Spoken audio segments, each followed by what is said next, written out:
Good morning students. अगली video में हमने देखा था मृदा उर्वरता, इसके बारे में पढ़ा था। तो किसे कहते हैं दोबारा से देखेंगे, फिर आगे बढ़ते हैं। पौधों की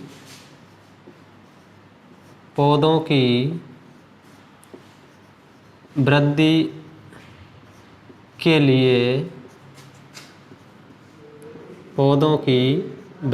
लिए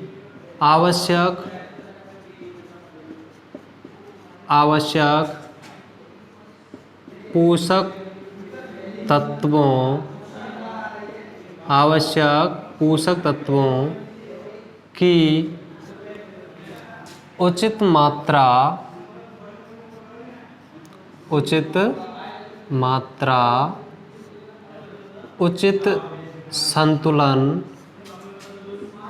उचित संतुलन में प्रदान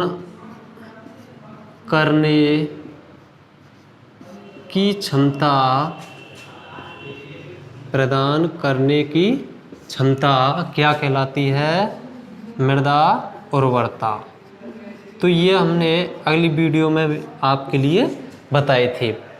पौधों की वृद्धि के लिए आवश्यक पोषक तत्वों की उचित मात्रा, उचित संतुलन में प्रदान करने की क्षमता क्या कहलाती है? मृदा उर्वरता। और मैंने यहाँ पर बताया था आपके लिए कि आवश्यक पोषक तत्व मैंने दो वैज्ञानिक बताए थे। एक बताया था आपके लिए आर्नोन के अनुसार कितने पोषक तत्व बताए थे? 16। और दूसरा बताया था निकोलस के अनुसार कितने बताए थे? 21 पोषक तत्व बताए थे। और वर्तमान में ये एक अन्य पोषक तत्व रिलीज किया गया था, उसका नाम क्या बताया था मैंने? वर्तमान में नया पोषक तत्व कौन सा बताया था? निकेल बताया था। ठीक है। और मैंने आपके लिए ये भी बताया था कि प्राथमिक पोषक तत्व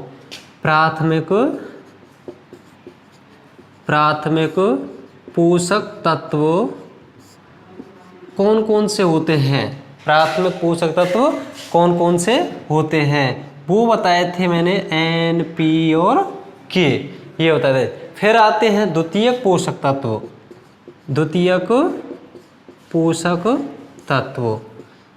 पोषक तत्वों में हमने बताया था CaMgS। इसका मतलब कैल्शियम, इसका मतलब मैग्नीशियम, इसका मतलब सल्फर। और एक बात और बताई थी हमने कि वो कौन से पोषक तत्व हैं जो कि जिन्हें किसान देता नहीं है, उन्हें पौधे स्वयं अर्जित करते हैं। वो कौन से बताए थे हमने? C, H और O।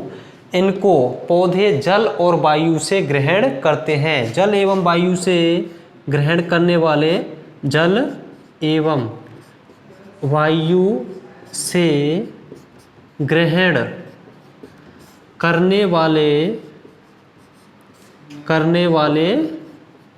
पोषक तत्व कौन कौन से होते हैं?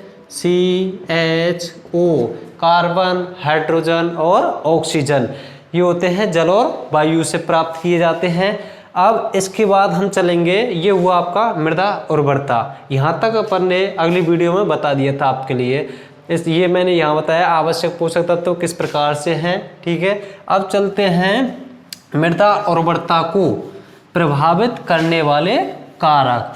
मृदा उर्वरता समझ में आ गई कि मृदा उर्वरता किसे कहते हैं। अब ये प्रभावित कैसे होती है, इसको प्रभावित करने वाले कौन कौन से कारक होते हैं। टॉपिक डालेंगे मृदा उर्वरता को प्रभावित करने वाले कारक। अब मृदा उर्वरता को प्रभावित करने वाले कारक कौन कौन से होते हैं? तो मृदा उर्वरता को प्रभावित करने वाले कारक दो होते हैं। कौन कौन से होते हैं? फर्स्ट होता है प्राकृतिक कारक। कौन सा होता है? प्राकृतिक कारक। और सेकंड होता है कृत्रिम कारक। सेकंड होता है कृत्रिम कारक। अब इनको समझेंगे पहले। प्राकृतिक कारक क्या होता है? प्राकृतिक होता है प्रकृति द्वारा प्रदत्त। इसका मतलब इसमें हम कुछ नहीं कर सकते। कौन करेगा? प्राकृतिक रूप से प्रकृति द्वारा होगा। जो भी फैक्ट होगा किसके द्वारा होगा? प्रकृति के द्वारा। ठीक है, जिससे अपन की उर्वरता पर प्रभाव पड़ेगा। अब उनको देखेंगे वो कौन कौन से हैं। और सेकेंडरी है अपन का कृत्रिम कारक। कृत्रिम का मतलब होता है मनुष्य के द्वारा। इसको हम अपनाएंगे तो हमारी उर्वरता प्रभावित हो सकती है, इसलिए इसे कहा जाता है कृत्रिम कारक। इसमें क्या हो सकता है कि मनुष्य प्रभावित कर सकता है किसको? मृदा उर्वरता को। तो सबसे पहले पढ़ेंगे हम प्राकृतिक कारक। अब प्राकृतिक कारकों में सबसे फर्स्ट होगा, प्राकृतिक कारकों में सबसे फर्स्ट होगा पैतृक पदार्थ। सबसे फर्स्ट कौन सा होगा? पैतृक पदार्थ। अब पैतृक पदार्थ में अपन देखेंगे कि पैतृक पदार्थ, इसका मतलब होता है मूल पदार्थ भी होता है। इसे क्या भी कह सकते हैं? मूल पदार्थ। इसे मूल पदार्थ भी कहते हैं। अब पैतृक पदार्थ होता है मूल पदार्थ, जहाँ से उत्पत्ति होती है। अब वो उत्पत्ति वाला स्थान देखा जाएगा कि कहाँ से इसकी उत्पत्ति है। तो उत्पत्ति जहाँ से होगी वह उसी ही प्रकार का होगा। जैसे जिस मृदा में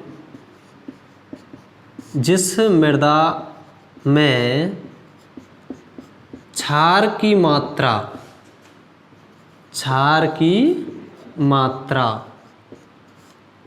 कम पाई जाती है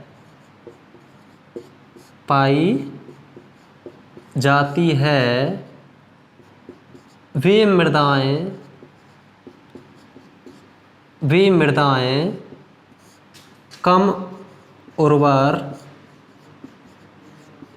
उर्वर होती हैं। जिस मृदा में क्षार की मात्रा कम पाई जाती है वे मृदाएं कम उर्वर होती हैं। जिस मृदा में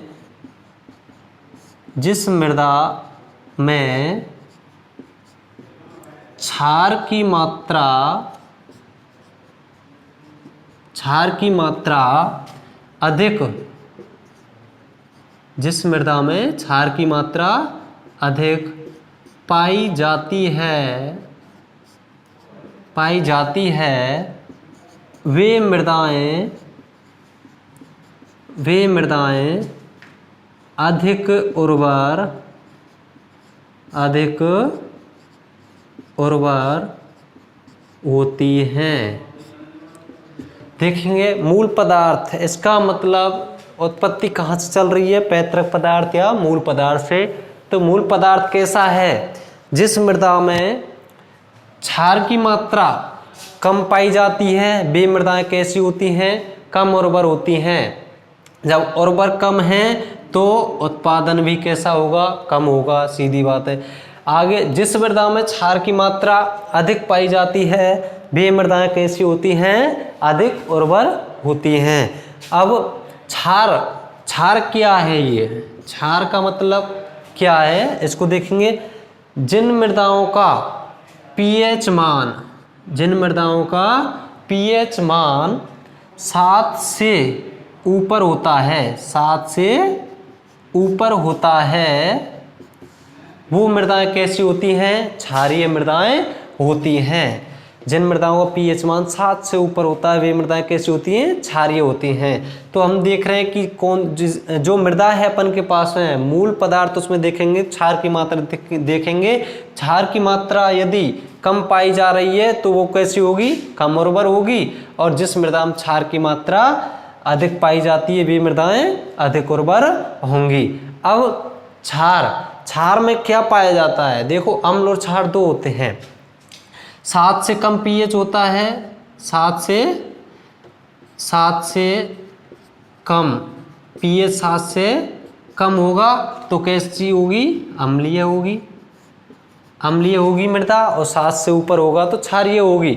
अब इसमें ये देखेंगे कि क्षारीय मृदा में जो ये अपन की क्षारीय मृदा है इसमें किस आयन की अधिकता पाई जाती है, इसमें OH माइनस आयन की अधिकता पाई जाती है। इसे कहते हैं हाइड्रोक्सिल आयन। इसके कारण मृदा क्षारीय बन जाती है। जिन मृदाओं में हाइड्रोक्सिल आयन पाया जाता है वे मृदाएं कैसी होती हैं, क्षारीय होती हैं। और जिन मृदाओं में H+ आयन, कौन सा आयन, H+ आयन पाया जाता है वे मृदाएं अम्लीय होती हैं। अम्लीय मृदाओं का pH मान 7 से कम होता है, क्षारीय मृदाओं का pH मान 7 से अधिक होता है। क्षारीय मृदाओं में हाइड्रोक्सिल आयन की अधिकता पाई जाती है, अम्लीय मृदाओं में H+ आयन की अधिकता पाई जाती है। अब इनको यहाँ पर अपन कंट्रोल भी करना चाहें, अधिक क्षारीय और अधिक अम्लीय हो जाएं तो उनको भी कंट्रोल करते हैं अपन। जो क्षारीय मृदा है, क्षारीय मृदा का नियंत्रण, क्षारीय मृदा का नियंत्रण जब अधिक क्षार हो जाता है तो उसका नियंत्रण किससे करते हैं अपन, जिप्सम डाल करके। किससे, जिप्सम द्वारा, जिप्सम द्वारा इसका नियंत्रण किया जाता है। जिप्सम का सूत्र होता है CaSO4.2H2O, ठीक है, कैल्शियम सल्फेट, ये जिप्सम का सूत्र होता है। और यदि अम्लीय मृदा है उसका नियंत्रण करेंगे अपन, अम्लीय मृदा का, तो अम्लीय मृदा के नियंत्रण के लिए अपन किसका प्रयोग करेंगे, चूने का। किसका प्रयोग करते हैं, चूने का। चूना भी कितने प्रकार का होता है, 3 प्रकार का। कौन कौन सा बताया था मैंने आपके लिए, एक तो होता है बुझा हुआ चूना, बुझा हुआ चूना। दूसरा होता है बिना बुझा, बिना बुझा चूना।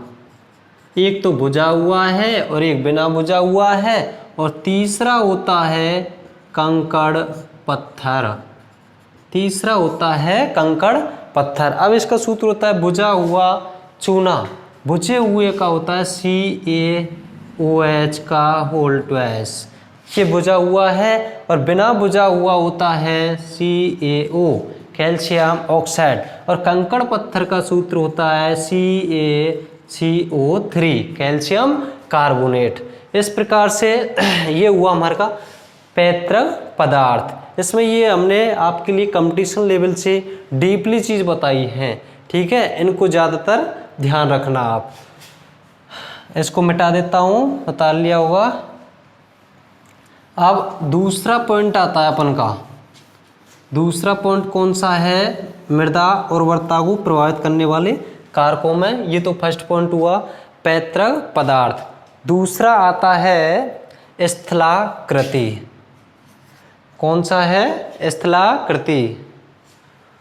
स्थलाकृति क्या होती है, स्थल की आकृति। एक प्रकार से स्थलाकृति क्या होती है, स्थल की आकृति। आकृति देखेंगे खेती की जब आकृति, दो प्रकार ऐसा हो सकता है, एक खेत तो समतल होता है और एक होता है ढलान युक्त।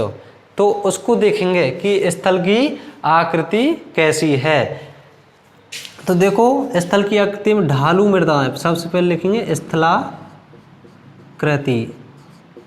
स्थलाकृति। तो इसमें लिखेंगे ढालू मृदाएं, ढालू मृदाएं मृदा क्षरण के कारण, ढालू मृदाएं मृदा क्षरण के कारण कम उपजाऊ, कम उपजाऊ होती हैं, जबकि निचले स्थानों की मृदाएं, जबकि निचले स्थानों की मृदाएं अधिक उपजाऊ होती हैं, अधिक उपजाऊ होती हैं। अब देखो स्थलाकृति में क्या है, ढालू मृदा है, ढलान युक्त खेत है अपन का, तो वहाँ क्या होगा, मृदा क्षरण होगा। क्या होगा, मृदा क्षरण, जिसके कारण जो ढालू मृदा है मृदा क्षरण के कारण कम उपजाऊ हो जाती हैं, और जबकि निचले स्थानों की मृदाएं हैं वो अधिक उपजाऊ हो जाती हैं। देखो ये कोई फील्ड है, यहाँ पर ऊंचा है ये क्षेत्र और ये क्षेत्र नीचा है, तो जब बरसात होती है तो यहाँ से मृदा कट करके कहाँ किधर की ओर जाएगी, नीचे क्षेत्र की ओर। जब यहाँ जाएगी, यहाँ पर जितने भी पोषक तत्व हैं वो सारे मृदा के साथ में कट करके किधर जाएंगे, निचले स्तर की ओर, निचली तरफ जाएंगे। तो कौन सी मृदा फिर उपजाऊ होगी, ऊपर वाली होगी या नीचे वाली? नीचे वाली अधिक उपजाऊ होगी। क्यों होगी? क्योंकि उसमें जितने भी पोषक तत्व थे वो कहाँ पहुँच गए, निचले क्षेत्र में पहुँच गए। मृदा क्षरण, ये मैंने आपके लिए बताया था। मृदा क्षरण किसे कहते हैं? मृदा की ऊपरी सतह का, इसके बारे में सुनिए, मृदा क्षरण क्या होता है। क्षरण का मतलब समझो कि मृदा की ऊपरी सतह का जल एवं वायु के द्वारा एक स्थान से दूसरे स्थान पर जाना ही क्या कहलाता है? मृदा क्षरण कहलाता है। मैंने अभी बताया था, ये अपनी कोई फील्ड है, यहाँ ऊंचा है और इधर की तरफ नीचा है। अब यहाँ से बरसात होगी, ये ऊंची तरफ है इधर से, और नीचे की तरफ जब बरसात जाएगी, बरसात का पानी, तो वो मृदा के साथ में जरूर जाएगी, मृदा को लेके जाएगी, तो कटाव होगा। कटाव को ये अपन क्या कहेंगे? क्षरण कहेंगे। तो ये किसके द्वारा होता है, किसके द्वारा हो रहा है? जल के द्वारा। इसी प्रकार से तेज वायु आएगी, टीला बना हुआ होगा, तो वो भी वहां से उड़ करके चला जाएगा। तो वो कौन सा क्षरण हो गया? वायु क्षरण। वायु के द्वारा कटाव होगा तो वायु क्षरण, जल के द्वारा होगा तो जल क्षरण कहलाएगा। तो ये हुआ मृदा क्षरण। मृदा क्षरण का मतलब मृदा का कटाव। अब ये हुआ नंबर 2। तीसरा है मृदा आयु। मृदा आयु तीसरा पॉइंट है अपन का, मृदा आयु। अब देखो मृदा आयु, जिस प्रकार से इंसान की आयु होती है उसी प्रकार से मृदा की भी क्या होती है? आयु होती है। अब आप देख लीजिए, एक तो वृद्ध व्यक्ति है और एक नया लड़का है। अब उनमें से, दोनों में से कार्य कौन सा अधिक करता है? कौन सा करेगा? नया लड़का करेगा ना वृद्ध व्यक्ति की अपेक्षा। इसी प्रकार से मृदा आयु, अब देखो वृद्ध व्यक्ति, उसकी आयु अधिक हो गई, उस पर कार्य नहीं हो सकता। इसी प्रकार से अब इसमें मृदा आयु में देखेंगे, अधिक उम्र की मृदाओं, अधिक उम्र की मृदाओं, अधिक उम्र की मृदाओं की उर्वरता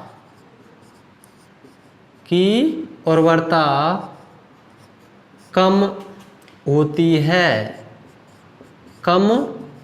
है, जबकि अधिक उम्र की मृदाओं की उर्वरता कैसी होती है? कम होती है, जबकि नई मृदाओं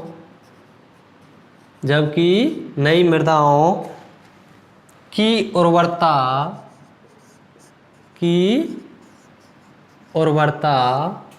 अधिक होती है। देखो दोबारा से देखेंगे, मृदा उर्वरता को प्रभावित करने वाला थर्ड कारक है मृदा आयु। आयु देखो मैंने बताया था आपके लिए एग्जाम्पल के रूप में, इंसान एक तो वृद्ध होता है और एक जवान होता है। तो जवान व्यक्ति जितना कार्य करेगा उतना वृद्ध नहीं कर सकता, इसीलिए मृदा की भी उम्र होती है, जैसे इंसान की उम्र होती है उसी प्रकार से मृदा की उम्र होती है। अधिक उम्र की मृदाओं की उर्वरता कम होती है, जबकि नई मृदाओं की उर्वरता अधिक होती है। कोई अपनी फील्ड है, देखिए कोई अपनी फील्ड है वो खाली पड़ी हुई है, उसमें कोई भी खेती नहीं की हो पाती है, या उसमें अम्ल अधिक है या क्षार अधिक है। अब उसमें अपन को खेती करनी है तो क्या किया जाएगा, इसका मतलब वो मृदा कैसी हो गई, अपन की पुरानी हो गई, जिसमें अपन को उत्पादन नहीं हो रहा है, तो वो कौन सी हो गई, पुरानी मृदा हो गई। अब उसके लिए अपन किसी अन्य खेत से, अन्य फील्ड से नई मृदा डालेंगे और फिर खेती करेंगे, तो क्या होगा, उर्वरता अधिक होगी तो उत्पादकता भी अधिक होगी। ये हुआ मृदा आयु से संबंधित। अब अगला पॉइंट आएगा जलवायु। अगला पॉइंट आएगा चौथा, जलवायु। जलवायु के बारे में पढ़ेंगे, ये यहाँ तक उतार लिया होगा। जलवायु चौथा पॉइंट है जलवायु। अब जलवायु किस प्रकार से इफेक्टेड होती है, देखो अधिक वर्षा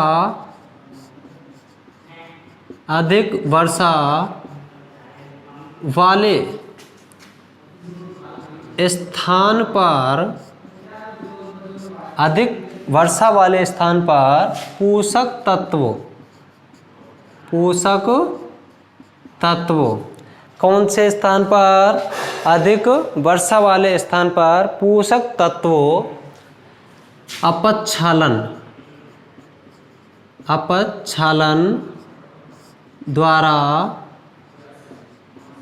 अपक्षालन द्वारा निचले संस्तरों में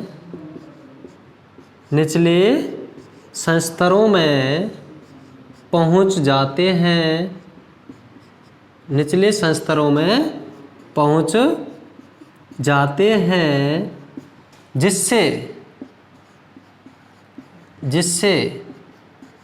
ऊपरी मृदा अनउर्वर हो जाती है। ऊपरी मृदा अनउर्वर हो जाती है। दोबारा से देखेंगे, जलवायु में क्या होता है, वर्षा होती है, अधिक वर्षा वाले स्थान पर पोषक तत्व अपक्षालन द्वारा, देखो कोई भी अपन की फसल है, अच्छी फसल लेने के लिए हम विभिन्न प्रकार के पोषक तत्व या खाद देते हैं, तो वो कहाँ रहते हैं, मृदा की ऊपरी सतह पर रहते हैं, जिनसे पौधे की जड़ें उनको सोखती रहती हैं। तो पोषक तत्व कहाँ होते हैं, ऊपरी सतह पर। तो अपक्षालन द्वारा उनका देखो निचले संस्तरों में पहुंच जाते हैं। कौन पहुंच जाते हैं, पोषक तत्व, जिससे ऊपरी मृदा कैसी हो जाती है, अनउर्वर हो जाती है, उपजाऊ नहीं रह पाती है। अपक्षालन क्या होता है, अपक्षालन को देखेंगे अब अपन कि अपक्षालन किसे कहते हैं।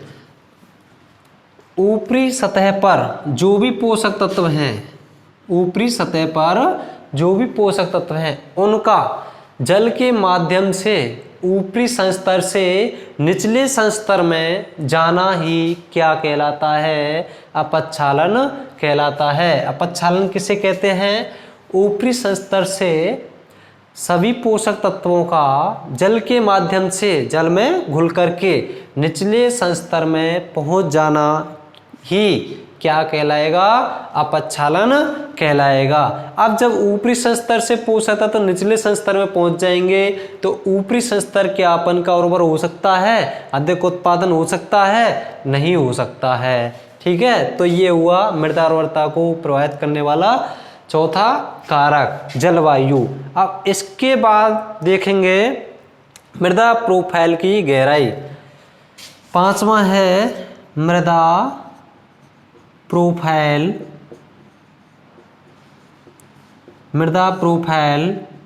की गहराई। मृदा प्रोफाइल की गहराई। अब मृदा प्रोफाइल की गहराई किस प्रकार से इफेक्टेड करती है, देखो गहरी मृदाएं गहरी मृदाएं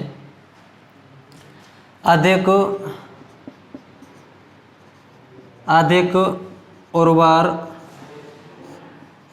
होती हैं, जबकि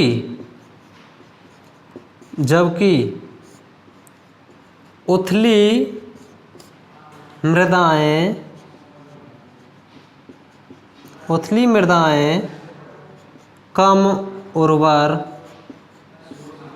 होती हैं। उथली मृदाएं कम उर्वर होती हैं। अब गहरी मृदाएं अधिक उर्वर कैसे होती हैं? क्योंकि जो भी अपन फसल की बुआई करते हैं उसमें क्या होता है कि जो भी फसल होती है अपनी जड़ों की वृद्धि करती है। अपनी जड़ों की वृद्धि करेगी तो क्या होगा, मिट्टी उनको जकड़े रखेगी। तो गहरी मृदा होगी वो अधिक उर्वर होगी, और उथली मृदा होगी उसके द्वारा जड़ों पर कोई कंट्रोल नहीं हो पाएगा, तो अपनी फसल ठीक तरह से नहीं हो पाएगी, गिरने लग जाएगी या फिर जो नमी है उसको नहीं सोख पाएगी। तो कौन सी मृदा अधिक उर्वर होगी? गहरी मृदाएं अधिक उर्वर होती हैं, जबकि उथली मृदाएं कम उर्वर होती हैं। ये हुआ अपन का अगला पॉइंट। अब चलेंगे मृदा की भौतिक दशा। मृदा की भौतिक दशा अगला पॉइंट है, मृदा की भौतिक दशा। अब मृदा की भौतिक दशा में देखेंगे क्या होता है। मृदा की भौतिक दशा, मृदा की भौतिक दशा में जल धारण क्षमता, मृदा की भौतिक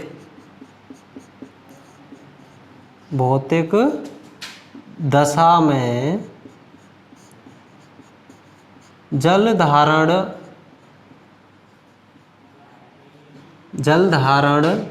क्षमता। देखो जल धारण क्षमता किससे कहते हैं? जल को धारण करने की क्षमता या जल को ग्रहण करने की क्षमता तथा जीवाणुओं की क्रिया तथा जीवाणुओं की क्रिया ठीक प्रकार से होनी चाहिए। ठीक प्रकार से होनी चाहिए। ये हुई मृदा की भौतिक दशा। भौतिक दशा में क्या है कि जल धारण क्षमता कहते हैं जल को सोखने की क्षमता, तथा जीवाणुओं की क्रिया ठीक प्रकार से होनी चाहिए। मृदा में सूक्ष्म जीव पाए जाते हैं, उनकी क्रिया कैसी होनी चाहिए? ठीक प्रकार से होनी चाहिए, क्योंकि जितनी भी उसमें कार्बनिक पदार्थ या अपशिष्ट पदार्थ होते हैं उनका विघटन ठीक प्रकार से हो सके। जब उनका विघटन हो जाएगा तो अपनी मृदा उर्वर हो जाएगी। तो 6 पॉइंट हुआ मृदा की भौतिक दशा। तो अगला देखेंगे 7 पॉइंट, मृदा अपरदन।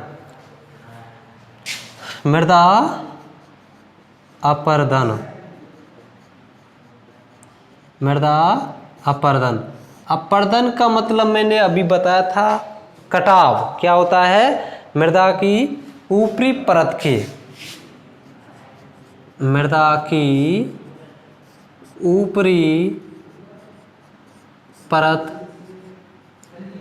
के कटने।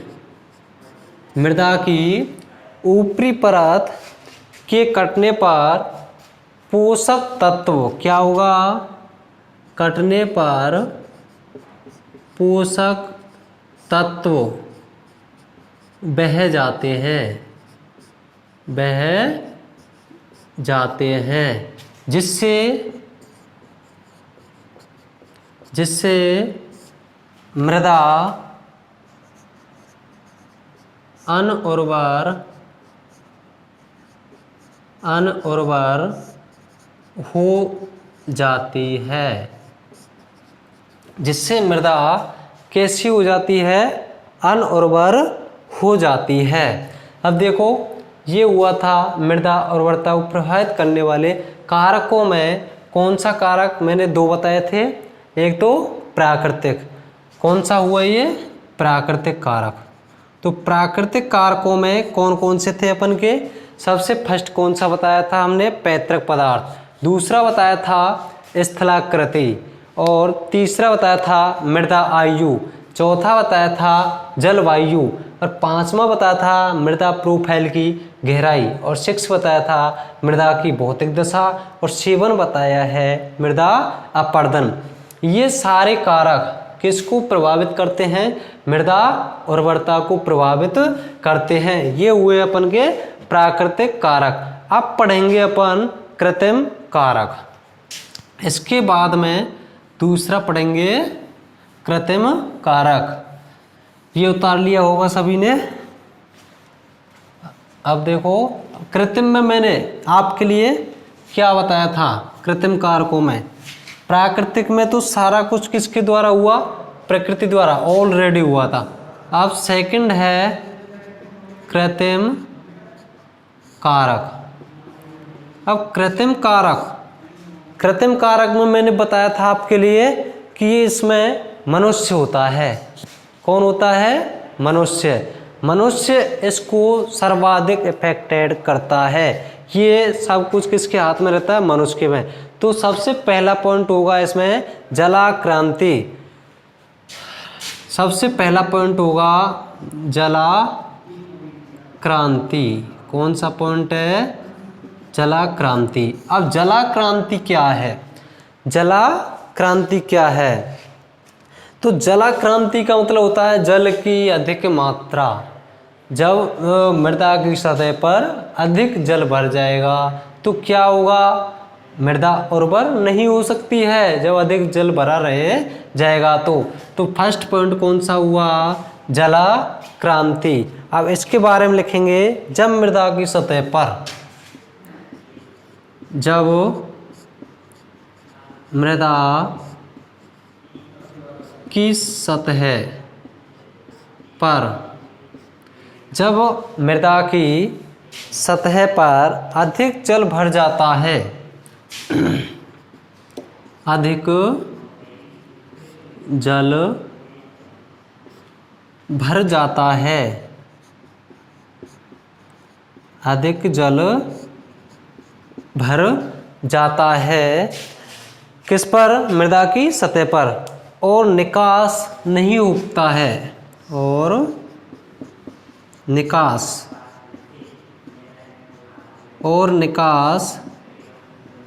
नहीं हो पाता है। अब क्या होगा, इसको आप भी समझ गए होंगे, निकास नहीं हो पाता है तो पोषक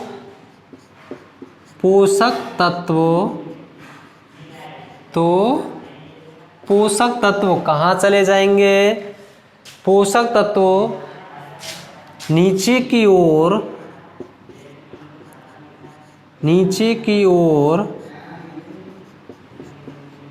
चले जाते हैं,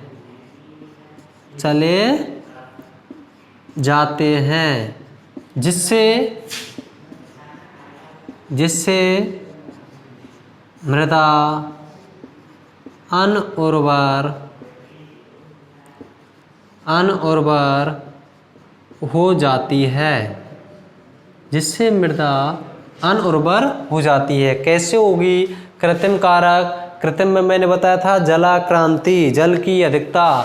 मनुष्य क्या करता है, सिंचाई करता है तो क्या करता है, अधिक जल भर देंगे, अधिक उत्पादन होगा, लेकिन ऐसा नहीं।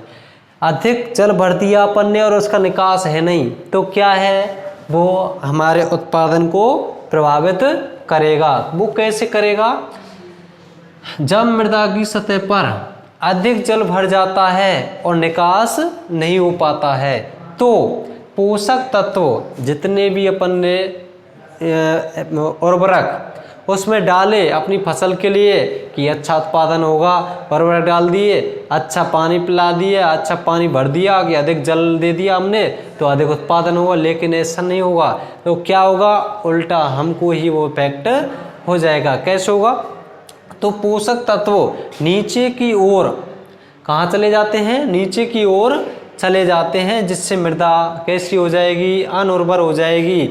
उसमें वो मृदा कैसी नहीं रहेगी, उर्वर नहीं रहेगी। उर्वर नहीं रहेगी तो उत्पादन नहीं होगा। ठीक है, तो अधिक जल भर देंगे तो क्या होगा, उस जल का निकास नहीं होगा तो वो जल कहाँ जाएगा, नीचे की ओर जाएगा। नीचे की ओर जाएगा तो कुछ ना कुछ साथ तो लेके जाएगा। क्या लेके जाएगा, पोषक तत्वों को साथ लेकर जाएगा।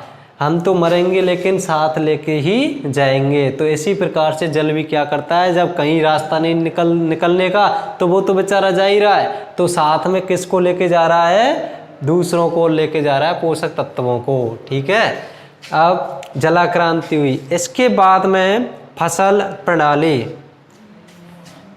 सेकंड है फसल प्रणाली। फसल प्रणाली, अब फसल प्रणाली ये क्या होता है, फसल प्रणाली को अपन फसल चक्र भी कह सकते हैं।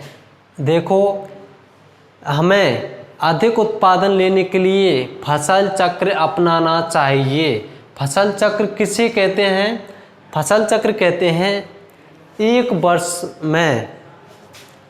वर्ष में फसलों को अदल बदल करके बोना।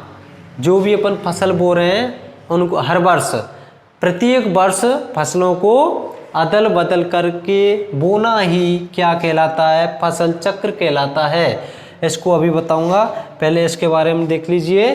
फसल प्रणाली किस प्रकार से प्रभावित करती है, लगातार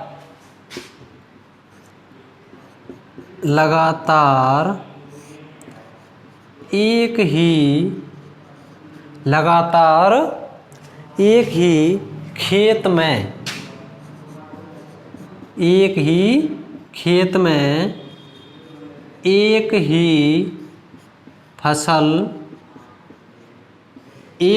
में एक ही फसल लेने से उर्वरता कम हो जाती है। उर्वरता कम हो जाती है। अब देखो, फसल प्रणाली ये भी किसको प्रभावित करती है, उर्वरता को। उर्वरता को प्रभावित करने वाले कारकों में मुख्य कारक कौन सा है, फसल प्रणाली। तो ये किस प्रकार से करती है, लगातार एक ही खेत में एक ही फसल लेने से उर्वरता कैसी हो जाती है, कम हो जाती है। अब एग्जाम्पल समझिए, जैसे अपन का कोई खेत है, कोई फील्ड है अपन की, उसमें अपन ने बाजरा बोया।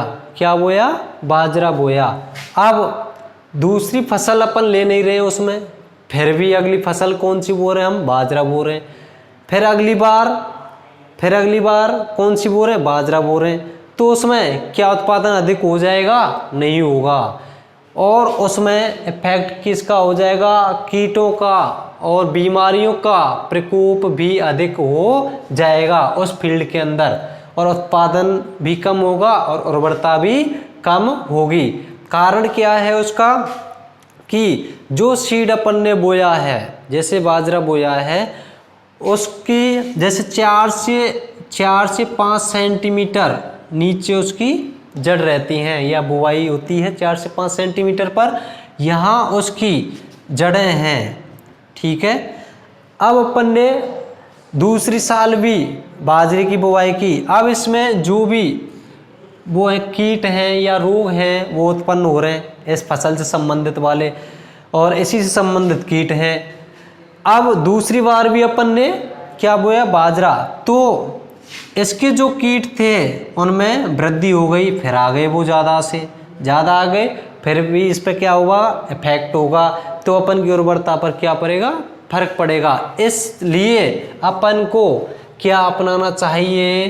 फसल चक्र अपनाना चाहिए। अब फसल चक्र किसे कहते हैं? अधिक उत्पादन लेने के लिए अपन को क्या अपनाना चाहिए? फसल चक्र अपनाना चाहिए। फसल चक्र किसे कहेंगे? मैंने क्या बताया था कि प्रत्येक वर्ष किसे कहते हैं? इसको नोट कर लेना। फसल चक्र प्रत्येक वर्ष फसलों को अदल बदल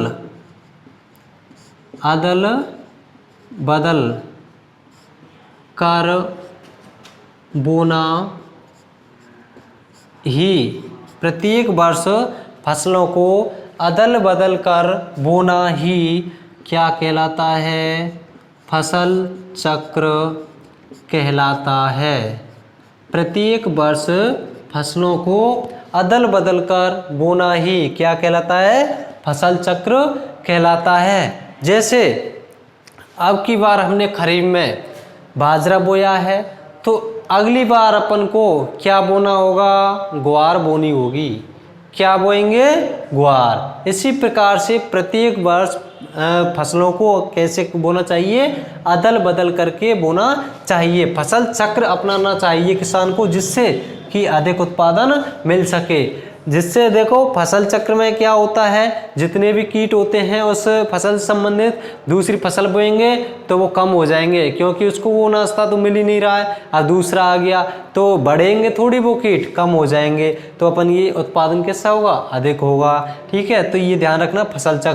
फसल चक्र किस प्रकार से बनाते हैं? देखो सबसे पहले फसल चक्र बनाने के लिए खरीफ की फसल लेते हैं। कौन सी लेते हैं? खरीफ।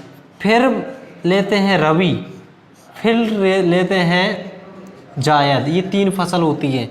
तो फसल चक्र अपनाने के लिए इस प्रकार सबसे पहले किस फसल का नाम आता है? खरीफ का फसल चक्र बनाएंगे। तो अब एक वर्ष का फसल चक्र अपन बनाते हैं, तो एक वर्ष का फसल चक्र बनाने के लिए कौन कौन सी फसलें किस प्रकार से होंगे? खरीफ में जैसे अपन ने बाजरा बो दिया, बाजरा। इसके बाद रबी में अपन ने सरसों,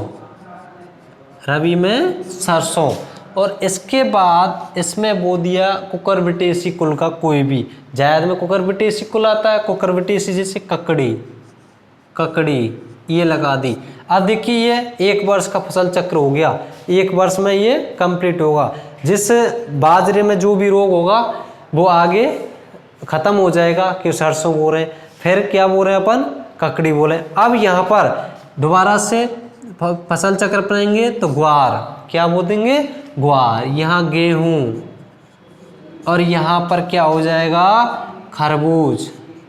ठीक है, इस प्रकार से अपन ने चेंज कर दिया, तो ये क्या हो गया? फसल चक्र हो गया।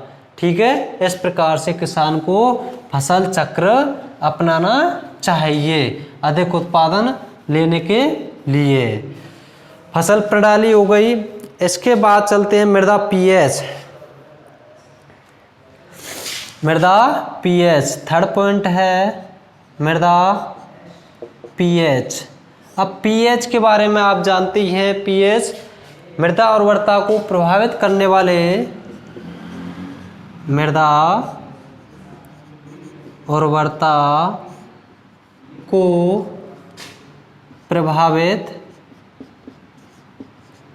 प्रभावित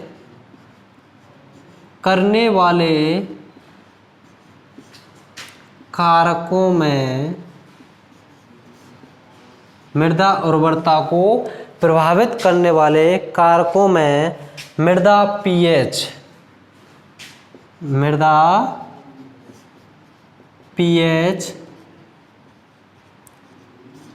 मुख्य है। कैसा है? मुख्य है। कम पीएच होने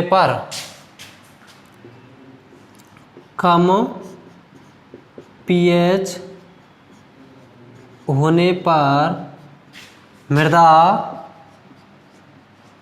अनउर्वर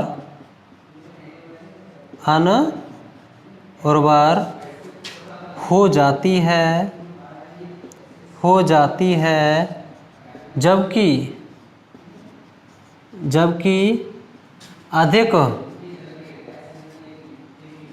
अधिक पीएच होने पर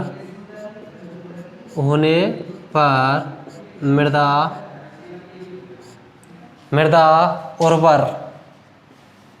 उर्वर होती है। देखो, मृदा पीएच, मृदा उर्वरता को प्रभावित करने वाले कारकों में मृदा पीएच मुख्य है। कम पीएच होने पर मृदा कैसी हो जाती है? अनउर्वर हो जाती है, जबकि अधिक पीएच होने पर मृदा उर्वर हो जाती है। ये ध्यान रखना एक चीज़ कि जितनी भी अपन की फसल होती हैं उनके लिए अच्छा पीएच कितना होना चाहिए। तो नोट डाल के लिखेंगे इस बात को कि जो भी हमारे लिए अच्छा पीएच है वो कितना होना चाहिए। कोई भी फसल हो उसके लिए देखो 6.5 से 8.5 के मध्य 8.5 के मध्य जो पीएच होता है वह अच्छा होता है। सभी फसलों में 6.5 से 8.5 के मध्य जो भी पीएच होता है वो बहुत अच्छा होता है। ना तो उसमें अधिक अम्लीय होती है सॉइल, ना ही अधिक क्षारीय हो पाती है। तो ये हुआ पीएच। पीएच किस प्रकार से फैक्टर करता है? मृदा उर्वरता को प्रभावित करने वाले कारकों में यह मुख्य होता है। उनमें यदि पीएच कम है तो मृदा अनुर्वर होगी, और यदि पीएच अधिक है तो मृदा अधिक उर्वर होगी। ये हुआ थर्ड पॉइंट। इसके बाद मृदा पीएच के बाद मृदा सूक्ष्म जीव, इसके बारे में देखेंगे। चौथा पॉइंट, मृदा सूक्ष्म जीव।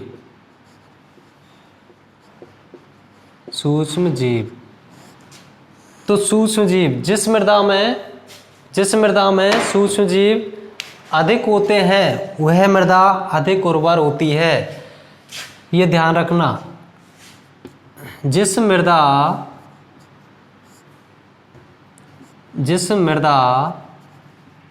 में सूक्ष्म जीव अधिक होते हैं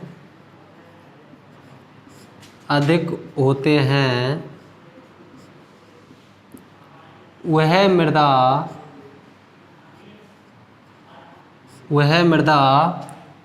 अधिक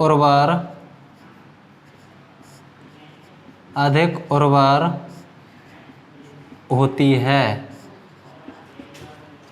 और जिस मृदा में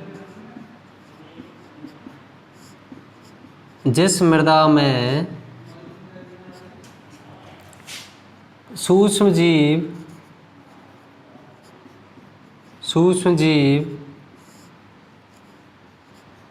कम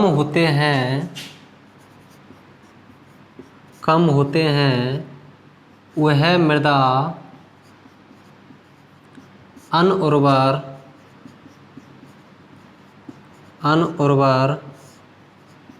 होती है। वह मृदा अनउर्वर होती है। तो जो मृदा जिसमें सूक्ष्म जीवों की मात्रा अधिक होगी वह मृदा कैसी होगी? उर्वर होगी। और जिसमें सूक्ष्म जीवों की मात्रा कम होगी वह अनउर्वर होगी। अब सूक्ष्म जीव कहाँ से उत्पन्न होंगे? वो होंगे कार्बनिक पदार्थों से।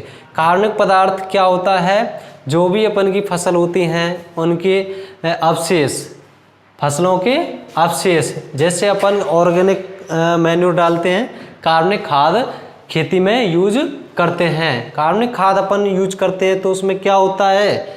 फसलों के अवशेष, कूड़ा करकट, ये होता है ना कार्बनिक खाद। इसे अपन गोबर की खाद भी कहते हैं हिंदी में, अपनी भाषा में गोबर की खाद या कार्बनिक खाद। अब इसमें क्या होता है, क्यों डालते हैं? कि हमें अच्छे से अच्छा उत्पादन मिल जाए और हमारी मृदा अधिक उर्वर हो सके। तो इसमें क्या होता है, क्या होता है इसमें, देखो सूक्ष्म जीव पाए जाते हैं इसमें।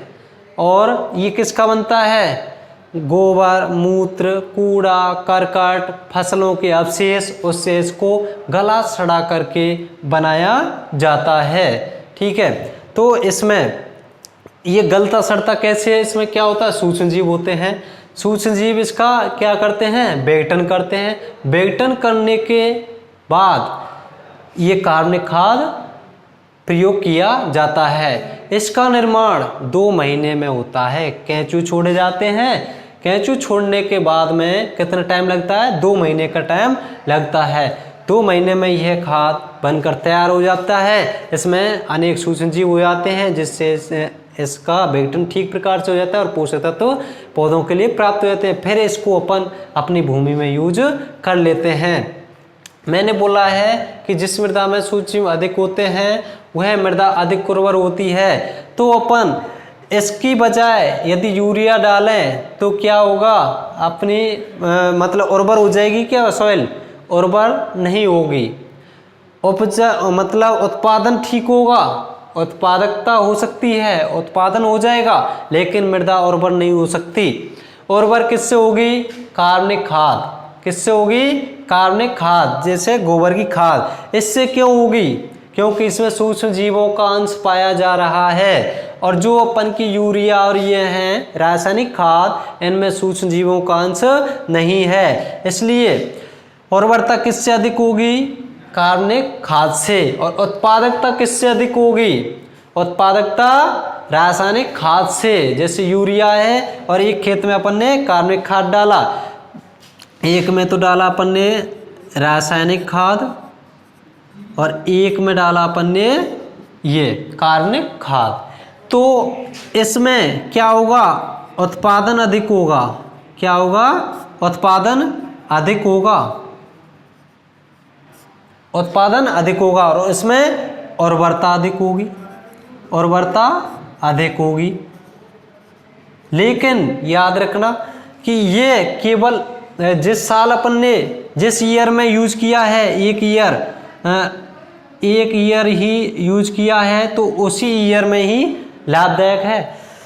और मृदा इससे जहरीली हो जाती है, खराब हो जाती है रासायनिक खाद से, ध्यान रखना। और कार्बनिक खाद है, इसका जो प्रयोग अपन ने किया है 1 वर्ष किया है, 1 ईयर से 3 ईयर तक इसका वो रहता है इफेक्ट। ठीक है, दूसरी और तीसरी साल में अधिक उत्पादन होगा, इससे भी अधिक उत्पादन होगा।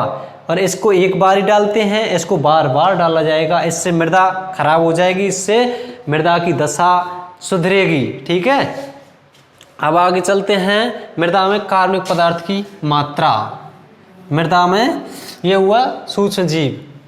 अगला पॉइंट है मृदा में कार्बनिक पदार्थ की मात्रा, 5वां। मृदा में कार्बनिक पदार्थ की मात्रा, कार्बनिक पदार्थ की मात्रा। अब कार्बनिक पदार्थ के बारे में देखेंगे। जिन मृदाओं में इससे पहले ऊपर अभी बताया है मैंने कार्बनिक पदार्थ, जिन मृदाओं में कार्बनिक पदार्थ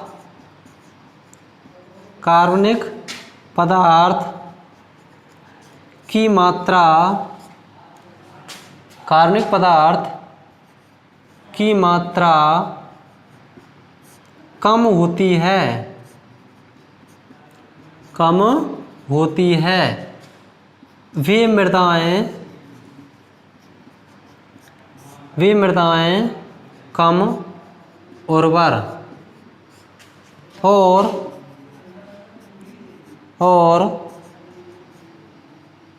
जिन मृदाओं में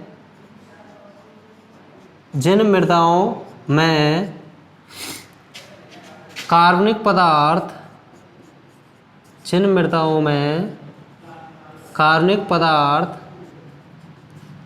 की मात्रा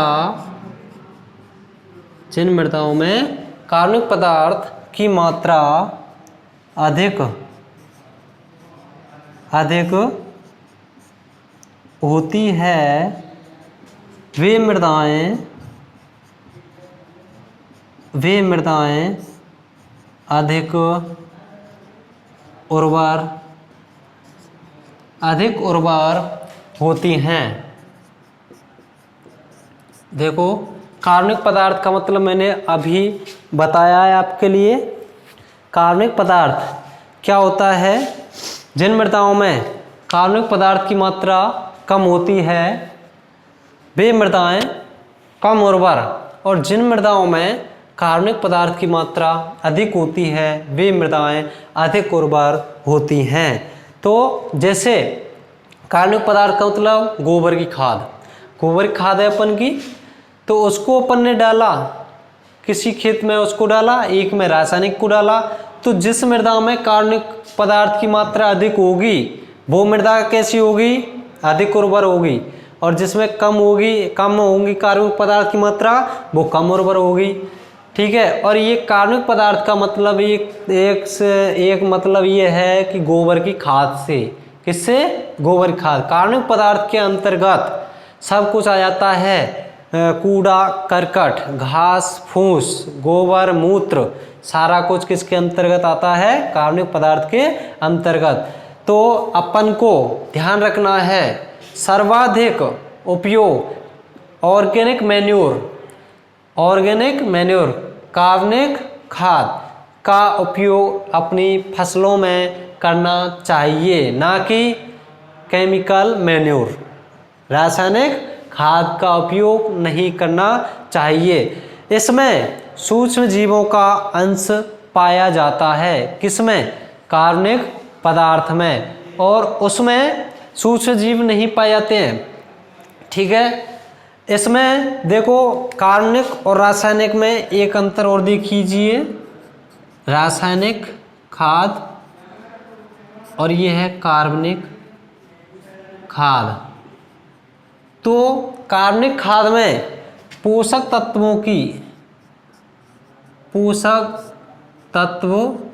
अधिक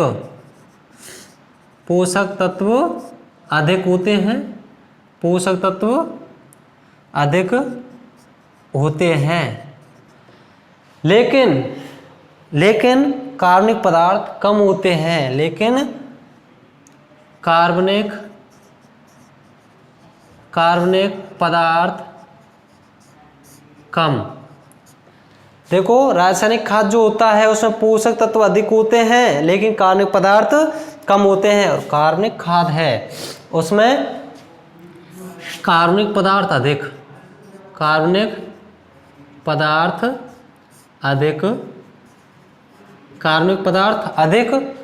और पोषक तत्व कम मात्रा में पाए जाते हैं। ये याद रखना, पाए जाते हैं।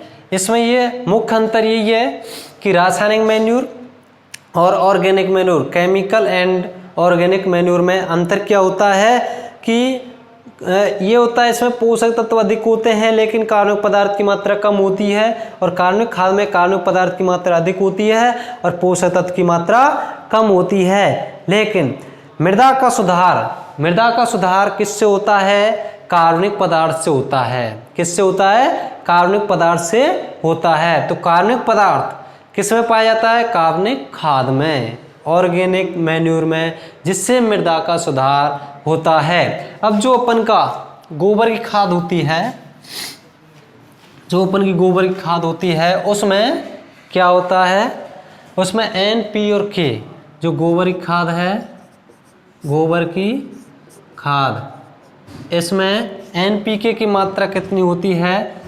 NPK 0.5% नाइट्रोजन होती है, 0.25% फास्फोरस और 0.5% पोटेशियम। ये होता है गोबर की खाद में। ठीक है, अगली वीडियो आगे देखेंगे इससे आगे।